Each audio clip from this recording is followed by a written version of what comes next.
in God's comfort in the midst of our sufferings. Now your Bibles are open one more time, most assuredly, to 2 Corinthians chapter 11 and 12.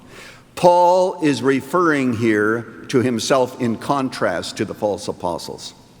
They are always speaking about their strength. Paul says, I want to talk to you about my weaknesses. I want to talk to you about my hardships. Have you ever been in a discussion with somebody and they're talking about some great thing they did, and you know right well you did something bigger than they did, and you can hardly wait until they're finished because you want to tell them what you did?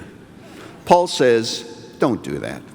Think of some weakness. If you're talking to Peter, don't get excited about Peter speaking at the day of Pentecost and 3,000 people were converted. That's wonderful, but that's not what I want to hear about Peter. I want to ask him, Peter, when you denied Jesus under pressure, what were those 3 days like? And what sorrow did you go through? And how did Jesus actually restore you? And what did it feel like when Jesus restored you and recommissioned you? That's what I want to know about. I want to know about your weakness. Look at what Paul says. He says, if I must boast, verse 30, I will boast of the things that show my weakness. Chapter 12, he's talking about the thorn in the flesh, which has been given to him by God, and God would not take it away, because God said now in verse 9, my grace is sufficient for you, for my power is made perfect in weakness. Therefore I will boast all the more gladly of my weaknesses, so the power of Christ may rest upon me. For the sake of Christ, then, can you believe this? But it's in the Bible. I'll keep reading. I am content with weaknesses, insults, hardships. We could say being hauled into court because of your convictions. I'm at peace with all the persecution and calamities. For when I am weak, at that moment, not 2 weeks later, in my weakness I am strong, because I have nothing but God to depend on. This is so desperate.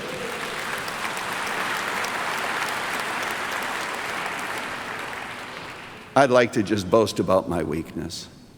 Don't tell me about all the successes you've had, though it's okay under certain circumstances to do that, but tell me how God ministered to you during those days of deep depression.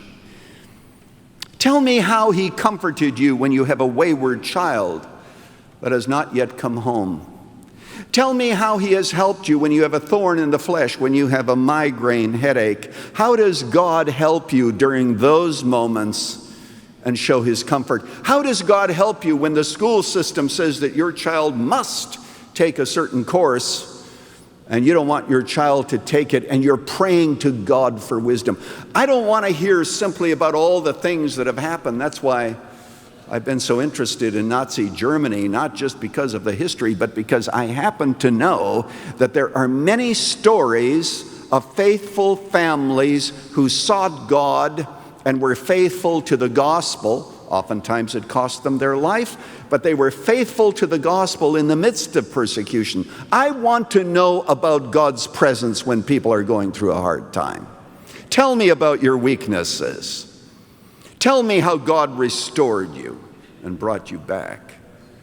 By the way, in Nazi Germany, one man said, the time has come in Germany when the gospel can no longer simply be proclaimed in words. It must be proclaimed in suffering.